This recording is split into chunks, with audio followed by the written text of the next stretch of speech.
I think you might notice a little bit of a different voice right now leading you off. That is because Yehuda, the original guest star. You're not a guest. You're one of us. We have to be switching our whole name because of you.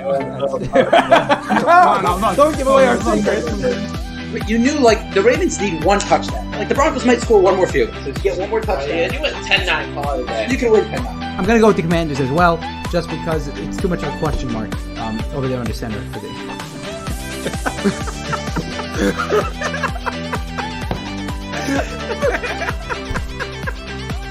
I can't believe you saw that right now. That's asinine. You're crazy. He's got You're the crazy. full package. He's No got way. The speed. I don't care. Jump. No way. I can't even. It's hard to even look at you right now when you say something like that. That's crazy. Okay. And guess what? In basketball, you use a basketball. In football, you use a football.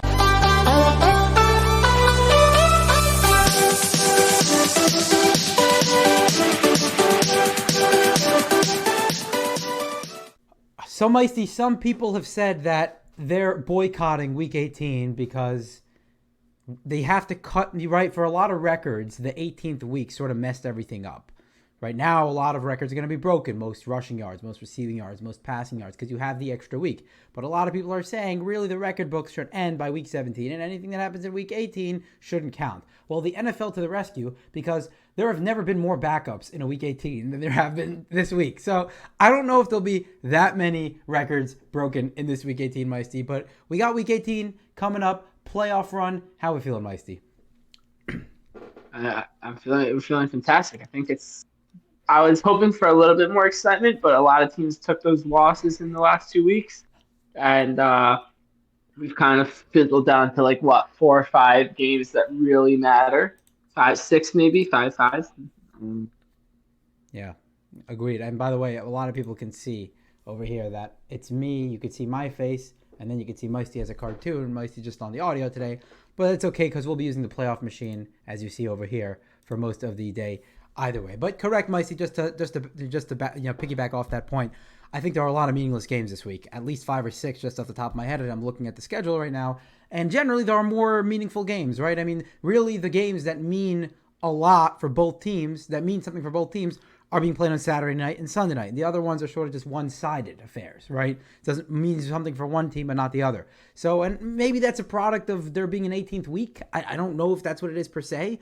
I think there are a lot of backup quarterbacks in general. I think only 6.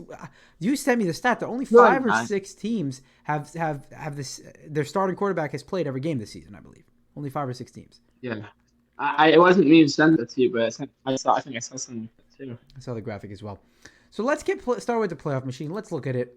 I need to share you my screen so you can see what the heck is going on over here. All right, so let's do that. I'm gonna share my screen with you. All right, and you'll tell me if you can see it. Can you see that, Meisty? It's coming across my screen. Okay, great. I can. You can see it, right? Yeah. Okay. 1 second. All right, let's do it, man. So I shared my screen. Okay. All right, here's the playoff machine in all of its glory. Gotta love this, Meisty. I don't think 2 people love this machine more than you and I do in this world. I mean, the calculations. I think there's only one. The guy who creates this, he really takes this. Maybe that guy. Even him, he's probably sick of it at this point. He's gone through so many different softwares. No, you don't think so? No, the playoff machine is probably his greatest invention. It's his baby. Yeah, it's his greatest invention. It doesn't matter if he invented calculus or if he discovered gravity. His greatest invention was the playoff machine. I can't argue with that one, man. I hear what you're saying. So let's take a look over here. I want to start from the bottom of the AFC, okay? Bottom of the AFC. You see my mouse? I'm circling over here. All right. Yeah. Okay, we all know Sunday night is a very simple scenario. There's no 2 ways to it. Saturday night. I mean, Saturday night, I'm sorry. There's no 2 ways to it. Right? It's win and in. If there's a tie, they can both get eliminated, interestingly enough. But if one of them wins, they're in. Whether or not they'll be AFC South champions or will simply get in as a wild card is yet to be determined on Sunday. but winning in for sure Saturday night, which makes it a very intriguing matchup, Meisty, right? I mean, who would have thought when Anthony Richardson went down at the beginning of the season, Gardner Minshew would come in and lead the Colts to a potential, this is a playoff game for them. They can win here, get into the playoffs with 10 wins. Who would have thought that Gardner Minshew and the Colts would be in such a position, Meisty? I mean, that's one of the surprises of the season.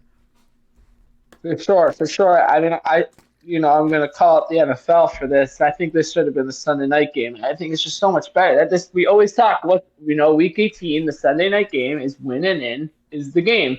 And the issue is that the NFL thinks that, the Buffalo game? They think because it's going to, more people are going to tune in for Buffalo, Miami. So then why would they ever put Colts, Texans winning in? But this should be Sunday night. They put it Saturday night prime time. Okay, but this is not Saturday. This is Sunday night primetime winning in.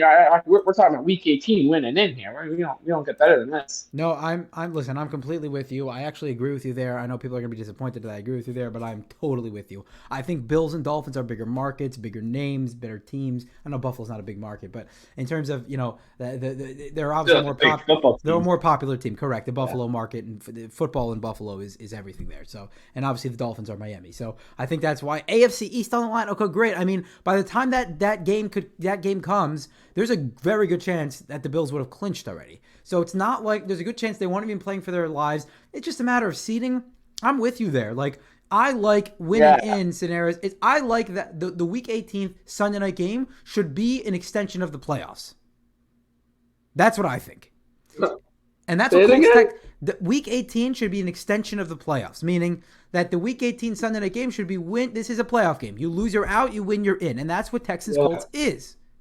So that's completely or with they you. should do it the way, or they should be doing it the way soccer does it on their last day. Every single team played at the exact same second. Everyone kicks off and they start their games at the same time. They don't all finish at the same time because there's always a few minutes here and there, but they finish around the same time and but they all start at the same whistle and they all 15 or whatever games go on. That's how the NFL, if they want to do it. And if they're not going to put Texans Colts Sunday Night Football, the win-in game, then all teams at 1 o'clock should be kicking off, or 4 o'clock, everyone kick off, and then at 1 second, all stadiums are constantly watching who's in, this team, that team. You know what I'm saying? The 9 stadiums that will have games that matter. We'll be constantly looking. Here, half the games are done by the time the Jaguars start, Yeah, silly. Yeah. Well, I think, in the past, they have tried to do that. They've tried to align the games in such a way that all the teams that are relevant to each other are playing at the same time. But this year, it's not like that at all. I mean, the Steelers winning, the Steelers literally, whether they win or not, are completely dependent on other teams, right? Right. So it's like, what's the point of putting them there? They got it. Right. I would say all the games that matter, including the Ravens Steelers game, because at the end of the day it could matter, should start at the same time. That Agreed. Way Agreed. I'm with you there. Yeah. So let's talk about the Steelers situation for a little bit, okay? Because the Steelers have the most fascinating scenario by far, yet to be determined. The Steelers have a simple path. They have to win, but even if they win, as you'll see, it is not so simple that the Pittsburgh Steelers will go ahead. You still see my screen, right? Yeah. It is not so simple that the Pittsburgh Steelers will go ahead and make it. As you see, if the Steelers win, but then the Jaguars and Bills also win, and this game does not result in a tie, so then the Steelers... So pretty much the Steelers need either the Jaguars or Bills to lose. Very simple. The Steelers win plus Jaguars loss, win plus Bills loss. Steelers are in the playoffs, right? Now, where it gets much more interesting with the Steelers is that if they lose... It's actually not the crazy scenario for them to still make it, Meisty. I mean, it's a fascinating thing. Right. It is pretty crazy because you're going to need some things. Well, all they need is they need the Jaguars to lose and the Broncos to win, and they're in. Nothing else matters. Well, I thought they also needed Buffalo. No, they don't need Buffalo. Yeah. That's all because Buffalo will make it regardless. Right? Buffalo loses, they'll be the sixth. It doesn't make a difference, Buffalo, because they have one more win than the Steelers. They win. Right. So all they need is now, I don't think the Jaguars will lose in a must-win game, but it's possible. I mean, especially if Will Levis plays, right, which he might still probably about to be Tannehill. Now, I probably have less confidence in Jared Stidham than I do in Will Levis beating the Jaguars, theoretically, if that were the case. I'm just saying.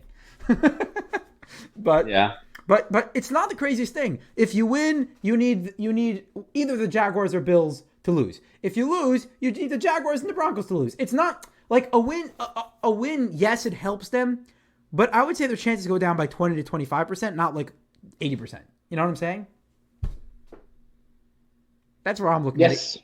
You don't want to rely on the Jaguars having to lose to the Titans in a must-win game. That's sort of the problem there. But yeah, Steelers would be well off to win. Okay. Anyway, did you see Mike Vrabel in a press conference today? What did he say? So, like, he asked him about like losing and like how much do you care to win this game and stuff. He's like, losing is just awful. No one likes to lose. Right. And he's like, and he just like went off on the reporter.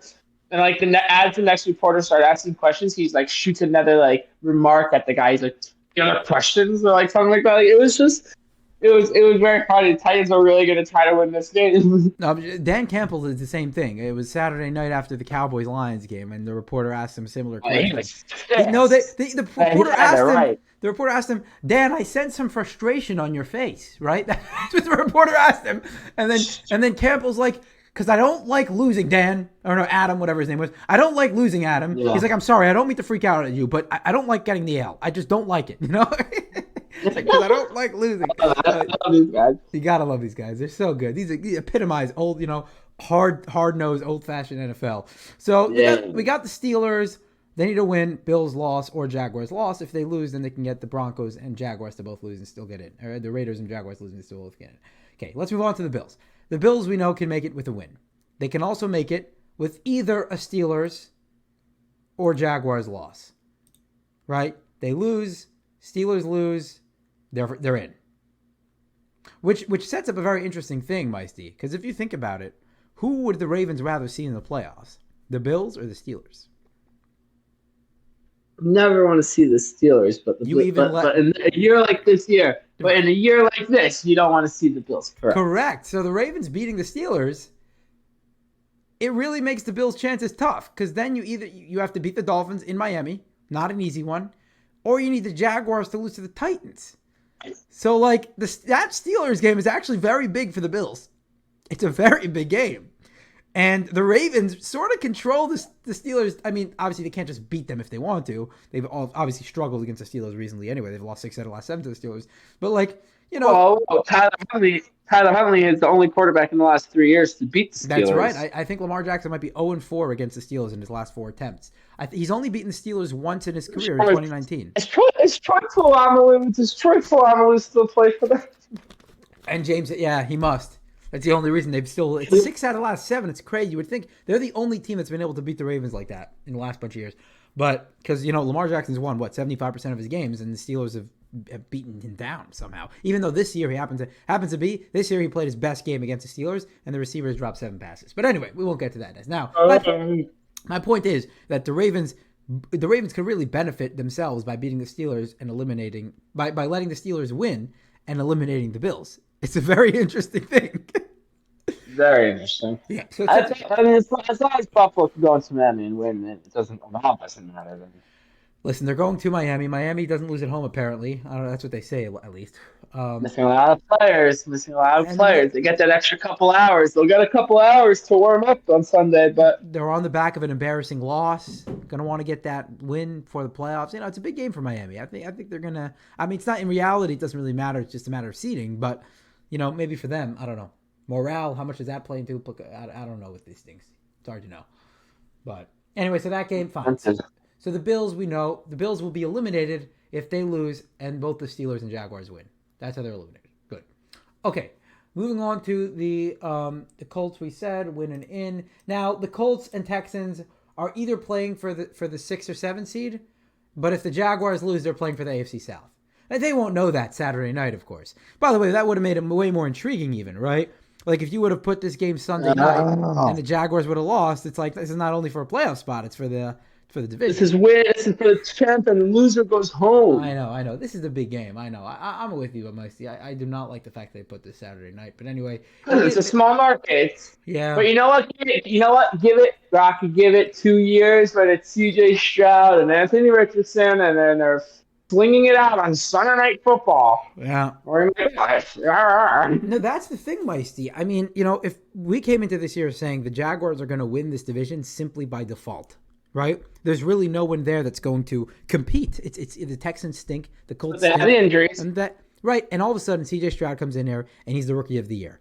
And Anthony Richardson starts off playing pretty well, and Gardner Minshew, and it's Minshew Mania again. Minshew Mania all over again. And all of a sudden, we're in a situation where 3 of the 4 teams in the AFC South are going to finish the season with a winning record. I mean, who the heck would have seen that? I mean, this is probably the second best. This is probably one of only 2 divisions with 3 winning teams. Am I correct about that? Probably is, right? Other than the AFC North, you have the AFC South. Who else you got? I don't think you got anyone else. It's a crazy concept. That's a crazy concept. Well, the Seahawks might, depending if the Seahawks might if they win this week. That would be the only. That's what it says. Right. Seahawks might. So then AFC that's the best. But anyway, so that's a crazy thought. And here you are. You're going to have 2 AFC South teams in the playoffs most likely. So that's pretty crazy. Okay, so let's go ahead and so everything else in the AFC. Miami is playing for seeding. They're going to either be 6 or 2. Those are the only 2 spots they can move, as you see. And it really sets up a very interesting matchup, right? Most likely, you're going to either have Buffalo, Kansas City, or Miami, Kansas City in the wild card round. I mean, that's a compelling wild card matchup. These are the types of games you get in the AFC Championship round, Micey. And you're getting this in the wild card game. You know, if Miami can go into Kansas City and take care of business, God, Lord bless them. You're saying it's not. You still think that the Chiefs are going to make a run even after the recent struggles? Not to run. You're going to have to go into Kansas City in January and beat them. Don't tell me it's that easy. It's not. I'm sorry. No one ever walked into New England and said, "Oh, they're struggling. Let's go beat them." Really? I agree with you, especially when you have the best quarterback in football. But the question is, he's the best player right now. He's the best player, an active player right now. He is, but the question is, you do need, the quarterback is the most important position. However, it's not the only position, right? You do need your guys to help yourself out. And the Chiefs have had a bottom 5 receiving core the entire year. I mean, if that really continues throughout the playoffs, they are going to have a hard time moving the ball down the field, scoring points, so on and so forth. I mean, even against the Bengals, where the offense came back to life, they only scored 1 touchdown the entire game, right? Yeah. So they're still having a hard time putting the ball in the end zone. Marching the ball down the field a little better, getting Rashid Rice involved maybe the last 6 or 7 weeks of the season. That's been great for them because they needed that. But, everyone else, I mean, MVS, Tony, they all just seem to they can't get it together. That's, that's really the thing. Yeah, it's always one guy struggling or this guy struggling. Yeah, agreed. But it'll be an interesting wild card matchup. I'm excited to see that, and I'm also excited. The Ravens. This is exactly the way you have it set up is exactly how the Ravens want it. Because as long as actually it's not really true. You really want Buffalo to win because this is the way you want it is like this. This is how you want it. No. Yes. You want it like this because I'll tell you why. You want Miami and Kansas City are your 2 biggest contenders except for Buffalo. One of them will automatically lose, right? So you get one of them out, and now you give yourself a chance to play Houston or Indy. And at worst, you play Miami or Cleveland or Indy. I'm saying at worst, you end up playing down the bottom.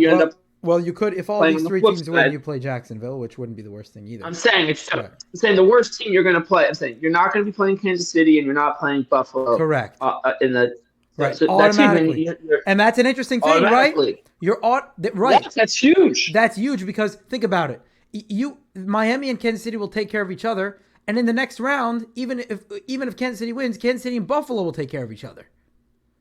So correct, and you get the bottom half, and then you just get the bottom half, and you get you can end up with Jacksonville, Cleveland, Miami, Indy. Give me all of them. You know what? They can combine for one team, led by Joe Flacco the Browns. Yeah, but the Browns are such a good defense. They sort of scare me a little bit. I know, it so scares me. It scares me. You know what you're gonna need? You're gonna need a Trevor Lawrence legacy game. Comes through, knocks off Joe Flacco. That might happen. And you're like. Right, that might happen. The thing is about Trevor Lawrence, he really hasn't looked good. C.J. Beathard healthy's looked better than a hurt Trevor Lawrence. Really? Can you imagine if Joe Flacco and Tyreek Hill are on one team? Well, Joe Flacco and Amari Cooper are. And that's been. I know, but can you imagine Tyreek Hill? Tyreek Hill, they really win Super Bowl after Super Bowl. There's no one who could throw it deeper, and there's no one who could run to that spot faster. So he just has to throw it there, and he just has to run faster than he's there. Let's talk about Flacco for a second, okay? Because I think everyone's freaking out over Flacco for no reason, okay? I'm not overly. Listen, Flacco's looked horrible for 7 years now. But the one thing he's always been able to do, even since he left the Ravens, he's been able to randomly sling the ball 50 yards down the field and complete a big play and create a big play, right? That's something he's randomly been able to do. Will he sling the ball to the defense 3 times every game? Of course he will, right? He's Joe Flacco. He's been doing that his entire career. But that's a given, and he's been doing that with Cleveland. If you take out the Texans game, I think he has 8 turnover-worthy plays in his other 3 games. So you're good for at least 2 or 3 boneheaded throws. What? It's the fact that he always had good defense. Exactly. That's what scares me about the Browns. So Joe Flacco will have his 2 or 3 mistakes in there. But he might also have his 2 big throws in there. And with the great defense, you can cover up for the turnovers, and the Browns can keep you in a lot of games with that formula. That's the thing. Yeah, but you can't turn the ball over 3 times against the Ravens and try to still be in the game. I mean, the Ravens offense is going to be moving. Right. Especially if it's they might be rusty going off. But if the Browns beat Jacksonville and they're the ones coming to Baltimore, they're going to be pumped and ready. Oh no! So you're getting a little scared too now. No, listen. I mean, listen. Well, I think that the Browns, the team you want to play the most is you want somehow the Texans or Colts to sneak in as a 7th seed and them winning the first round. That's obvious, right? That's who you want to play the most. But you say that. But if Texans, listen, if it's the Colts, I'll take the Colts. But if C.J. Stroud is being C.J. Stroud and he's just hooking up with these guys, because they have to beat Buffalo. If they beat Buffalo, that means they are somehow legit. Or did Buffalo just play a really bad game? I agree that I don't love playing the Texans, but I like it better than the alternative options. That's obviously. I mean, I sort of don't mind Jacksonville either. The way Trevor Lawrence has been playing recently. So, I mean, there's Buffalo, a lot to play. Please win this game. Buffalo. You're saying you want Buffalo to win Sunday night? Is that what you're saying? Yeah, just make it all happen. It'll make it easier. It will. I sort of agree with you. If the Bills already clinched by Sunday night, I think I'm with you. I think I'd rather the Bills. If they don't, then it's probably better if they're out of the playoffs altogether. Well, the fact that Flacco is sitting, he's gonna get rocked. Flacco's not good with Russ. No, I'm kidding. He's gotten sat in week 17 before, and they've been fine in the playoffs. But he's old. Okay, should we move on to the NFC? By the way, I don't know. Yeah, before we move on to the NFC, I don't know if you watched this or if you heard about this hole-in-one from Jersey Jerry and Barstool. Morty, you'll have to. Oh, so this guy, he streamed for 1 day, 13 hours, and he hit the ball 26+100 times on a simulator to try to get a hole-in-one, and he finally got it. So shout out to Jersey Jerry, finally hitting his hole-in-one. Unbelievable. Just me and Morty constantly were just watching it on and off, being like, oh my gosh. And then he kept getting really close. Tom Brady tweeted out, it was the number 1 thing trending on Twitter this morning. Tom Brady tweeted about it. PGA Tour tweeted about it. Like, they're all just like cheering on this guy. And it was really funny. This is what people are hawking about nowadays? Well, yeah, because you have to understand, the media has to cover up the other stories. Listen, this is better than what other things people are talking about. No, okay? Yeah, it's true. You got to pick your poison sometimes. A guy trying to hit a hole-in-one. It should be I'm not even the worst surprised. thing that's happening in this world. Yeah, I'm not even the worst thing in this world that should be happening. Right. 100%. Anyway, to the NFC. That commercial was brought to you by Meisty's Head. Anyway, what's going on with the latest happenings in the world? That's our segment over there. Let's move on to the NFC. Okay, let's start. Our new segment. Our new segment is what's happening. Latest talks. Okay. What's good and new? Okay, 7th seed in the NFC. We got the Packers currently in line, winning in. Now, what if the Packers lose, Meisty? What happens then?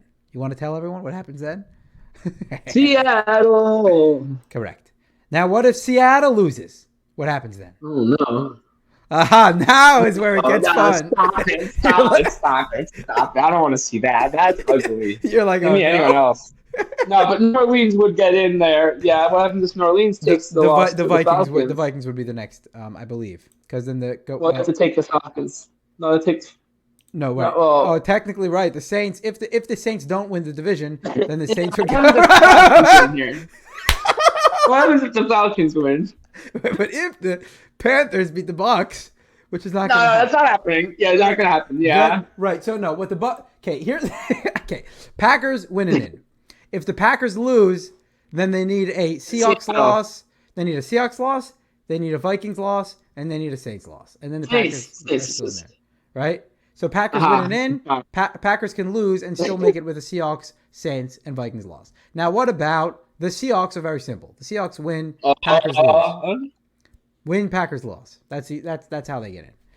Okay, now's where it gets fun. Okay, the NFC South is going exactly how we thought it would, Steve, right? This is the most predictable division every year. Every year they had Brady for a couple years that dominated it, by the way. But right. After that, other than those years, yes. The winner's gonna. It's so sad.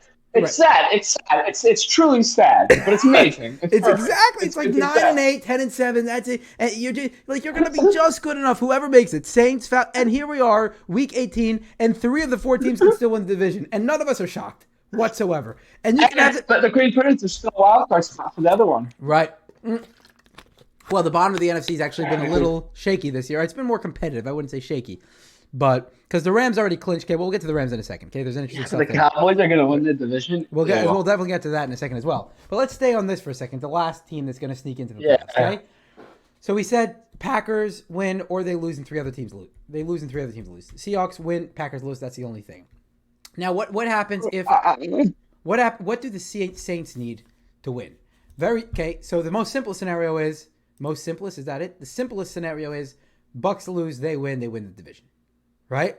However, let's say the Bucks beat the playoffs. That would be insane. I know, to lose the last 2 like that would be really a collapse for them. Especially Baker playing well. You'd like to see him in the playoffs play against the Eagles in the first round. That'd be a fun matchup. So much fun. I know. I would love to see that. Anyway, so we'll see if that happens. But let's just say the Bucks lose to the lowly Panthers, who are already locked in at the number 1 seed, which, of course, we'll have to discuss throughout the offseason what the Bears are going to do with that, which is not even their pick. I mean, just an absolute collapse in Carolina. But we'll get to that soon. But, okay, so let's say the Bucks lose to the Carolina Panthers. Let's say Bucks beat the Panthers. One of the Saints scenarios is either they win, Bucks lose, they win the division. Let's say the Bucks win. More likely to happen. Then what do the Saints need? Then what do the Saints need? They need the Bears to win, and they need Seattle to lose. Boom. And if those 2 things happen, the Saints will make it even without the Bucks. I would say the Saints' more likely path is probably this than this. The Saints have a chance at it. They really do. I mean, the Cardinals have been playing well lately, and the Bears are just trying to beat the Packers for once in their lives. So, yes. I mean, yes. Will the Packers get knocked out by a division opponent 2 straight years in a game that's meaningless to the opponent? That's the question. The Bears? Yeah, last year the Lions, week 18. Remember Sunday Night Football? I'm saying this year it's the Bears. The Bears, who are, by the way, coming in red hot. Just saying. That's what I'm saying. By the way, if what's his name doesn't drop that Hail Mary against the Browns right in his hands, the Bears are playing for the playoff. Yeah, they're playing for the. That's by the way, that would be the Sunday Night Football game. Oh yeah, that would have been that would be fun. That would be fun. Jordan Love, Justin Fields, 2 unsung heroes. Who would have thought? Justin Fields, the Bears trade away everything. First overall pick. Here we go. They're gonna get the number 1 overall pick, and they have a chance to make the playoffs in the last game of the season. Oh, woo! That's good TV right there. But it's not gonna happen. And then we woke up and realized that the Bears. Anyway, the Bears are done because the Bears can end 8-9, and the last seed in the NFC can also end 8-9, but they don't have any tiebreakers, so that's not going to happen. No. But anyway, fine. So that's the Saints. The Falcons also. Everyone's counting out the Falcons. The Falcons pretty much have the same scenario as the Bucks, as the Saints. Oh my gosh! Did you even know that? That would be. Yeah, I did, and all I need is the Panthers to win and they to win. I know it's so sad. It's literally I mean, yes, the Panthers probably won't win, but it's still crazy that all they need is 1 loss from another team. Like that's crazy. And they listen, they haven't been using Bijan lately. Just send Bijan to the Panthers. Maybe it'll help a little bit. You think Arthur Smith's probably be fired after this year? He's so bad. Probably not. I think all fantasy owners want him fired. That's for sure. That's for darn sure. It's just so frustrating. It's like, and no, really the truth is, to be fair, they have to trade one of those guys because it's just so stupid to have both. And to have Drake London too, and Drake London, Kyle Pitts, and Bijan they should all be top 30 fantasy players. Can Tom Brady just come out of retirement? Oh, maybe they should trade for Flacco. Anyway, we'll talk about that in the offseason who the next Falcons player. Desmond Ridder. In my opinion, Desmond Ridder. The truth is that that they should go be paying for Kirk Cousins $1 billion for Kirk Cousins, and they'd win the Super Bowl. Ooh, well, no, they have to get rid of Arthur Smith first. If you go and get Kirk Cousins and then refuse to throw to your biggest playmakers, then it's not going to help much. I'm not talking. Okay, Arthur Smith. Obviously, Arthur Smith is. If they don't win the division here, Arthur Smith is out the door. Yeah. And right. I mean, can they make the wild card spot, or is that even? No. Their only route is a win and a Bucs loss. That's their only route. Wow. It's pretty crazy that that's that simple. I mean, this will be fun to watch Sunday afternoon. This will really be fun to watch. I'm actually pumped for that. But isn't it great to be able to watch this week and next week, knowing that your team is not playing pretty much? I'm just excited to watch Scott Henson. Okay. Oh, one more time. One last hurrah. One last hurrah. Till next year. I know. Kind of stinks. Week 18. Week 18 sad. Honestly, I don't understand why wild card. See, this is why the wild card should be. All the games on the wild card should also be at 1 o'clock, so that Scott Hanson's up and live and running. Ooh, and you just watch Scott Hanson. Just do them all at once. I love it. No commercials. Yeah, but I sort of like Super Bowl. No but I sort of like spreading it out because then it's like 4:30 comes and you have no games anymore. You know. Good point. Oh, yeah. So I don't know. I like it the way it is now, but I see what you're thinking. Split them up. A couple games at 1, a couple games at 4. AFC at 1, NFC at 4. And then put one. Take away the Saturday games. Okay. Just do. Yeah. No more Super Saturdays. We don't need Saturday games. Just do a few games at 1, a few games at 4:30, one game Sunday night. You could keep the Monday night game. NFL was made for Sundays. Agreed. And some Thursday night and Monday night. Now, because the whole thing with college. Now they've been doing Saturday games for the last 3 weeks already. They've been doing Saturday games, so it's like I know, but we're finished. We're done. We're done with college games. What are we doing? That's why, because when college regular season finishes, the NFL has a contract with the NCAA that so long as the NCAA has games, they can't put games on Saturday. But if there's no NCAA games, then the NFL. So once regular season finished, once bowl season started, and there were no Saturday games. So then they were free to put games on Saturday, and that's why the NFL didn't have a Monday night game this past week because it was the college football playoffs, which a lot to discuss there as well. But we won't get into college right now. Anyway, so okay, where are we at? Fine. So we discussed the Packers, we discussed the Seahawks, we discussed the Vikings. The Vikings, no, we didn't. Okay, go quickly. What do the Vikings need? The Vikings sort of messed themselves over by losing to the Packers last week. They need a lot of help. They need a win. They need the Packers to lose. They need the Seahawks to lose, and they need either the Saints to lose or the Bucs to lose. So Packers and Seahawks they need for sure. But then if the Bucs win and the Saints win, they're finished. They need one of those teams to lose, right? Because they need the Saints to win the division so that they can sneak in above over the Bucs, or they need the Saints to lose so that they can sneak in over the Saints. Okay. All right. Are we all still following at home over here? Everyone at home still following along? Okay, good. Okay, Rams. Let's talk the Rams for a second here. Stafford's not playing. Okay. They're turning to good old Carson Wentz. Who else? Okay, so it'll be. By the way, talk about an intriguing game. Carson Wentz against Sam Darnold. Comeback player of the year, Carson Wentz. What? Against Sam Darnold, comeback player of the year. This is like. Sam Darnold almost did have the comeback of the year. Oh my gosh, that was crazy. I know, against the Ravens until they sacked his you know what. So anyway, Rams against Niners will be intriguing just because it's Carson Wentz. Anyway, the Rams aren't completely not playing for anything. Like if the Packers win and the Rams lose, as you see, the Rams go to 7, which means they would have to play the Cowboys most likely instead of playing the Lions. Which I don't know about you. I'd rather play the Lions than the Cowboys. I don't know. I hear what you're saying. I understand what you're saying here. I'm very aware of what you're saying. I think as the Rams looking at it. They're kind of just hoping that the 6th seed falls to them, and at the same time, they're getting rest out of some starters, and then at the same time, they don't really care. They're probably going to lose either way. Right. With Darnold, to win. Listen. For the Rams to win a playoff game, Matthew Stafford has to be playing his A game.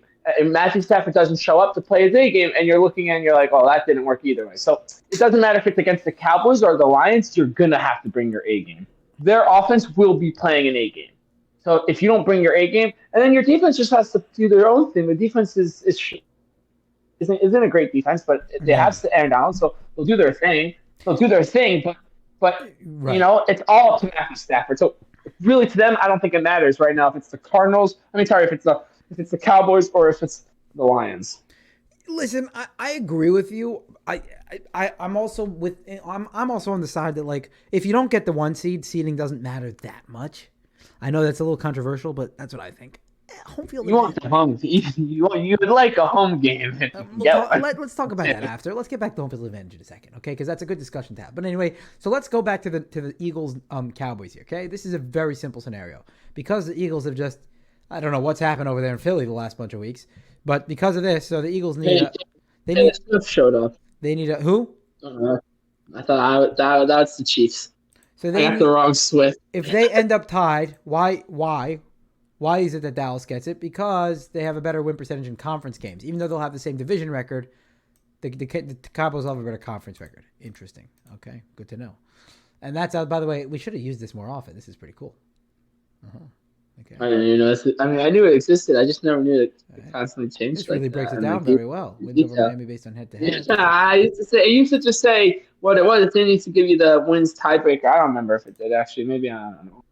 I always just assumed, okay. I never really cared. I just know, okay. Right. We don't really care how it happens, just that it does happen. It happens. Right. The Denver game. It just has to happen. I sort of like the technicalities of it. I don't know. Here, win percentage home. Okay, there's all the other. Oh my gosh, this. Because you like PFF, it's the difference between me and you. Right. I want to know the nitty gritty details.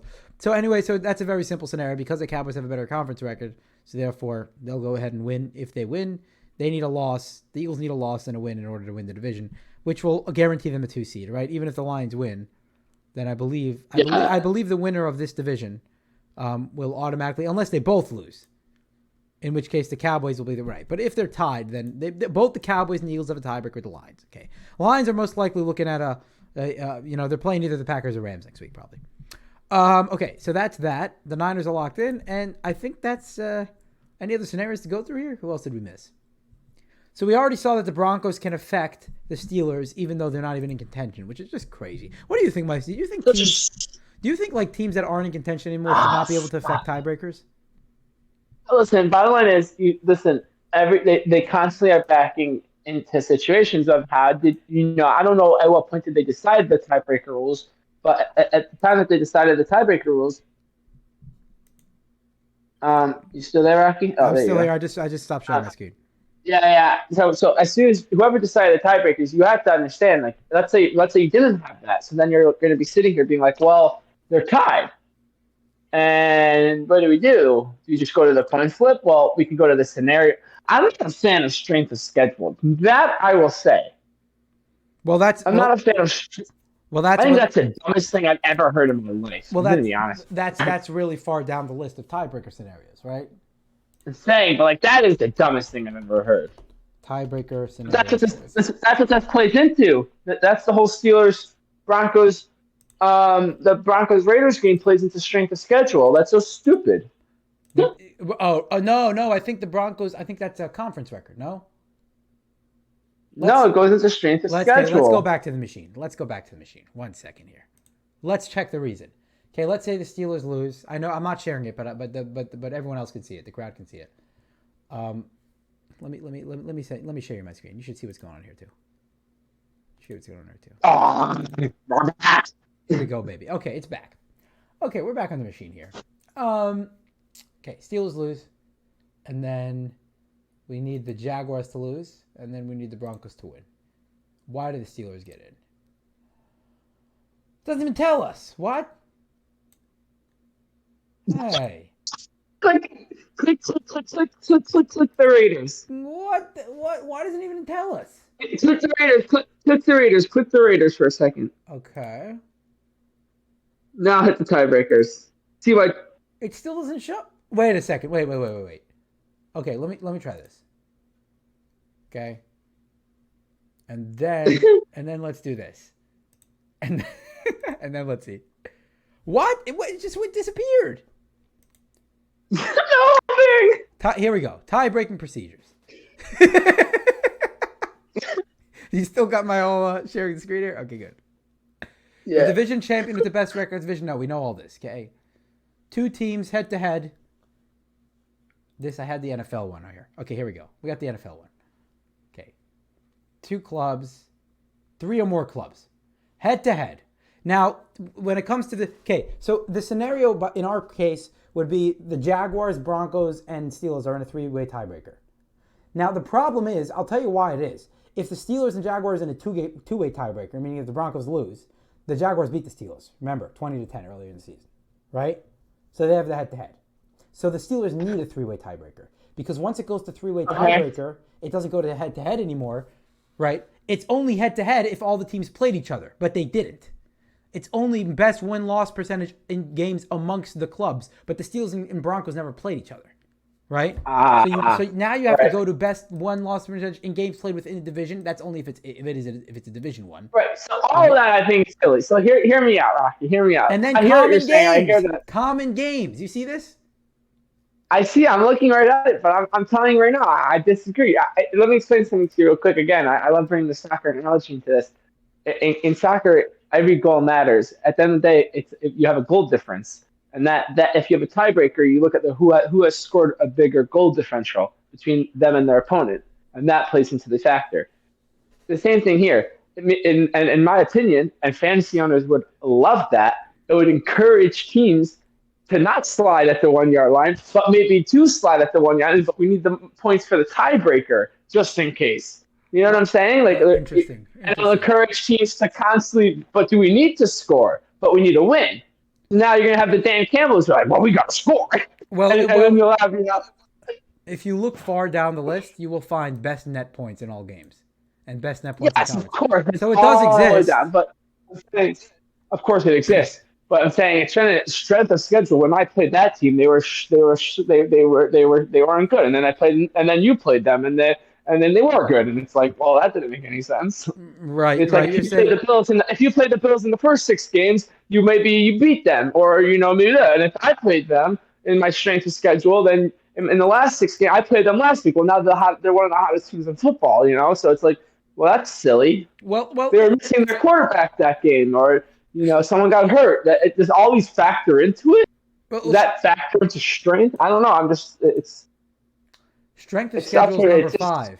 Strength of schedule is only number 5, as you see, right? Before that, I see. I'm talking about all the strengths. I'm talking about strength of this, strength of victory, that. You don't like this stuff. You don't like strength of schedule in all games, strength of victory. You don't like all this stuff. That's why, like I say, I don't like the technical. Just tell me what happens if who wins. Right. I don't like how it happens. Just. That's why. The teacher says, "I'll show me your work," when the teacher says, "Show me your work," I said, "It's on the calculator."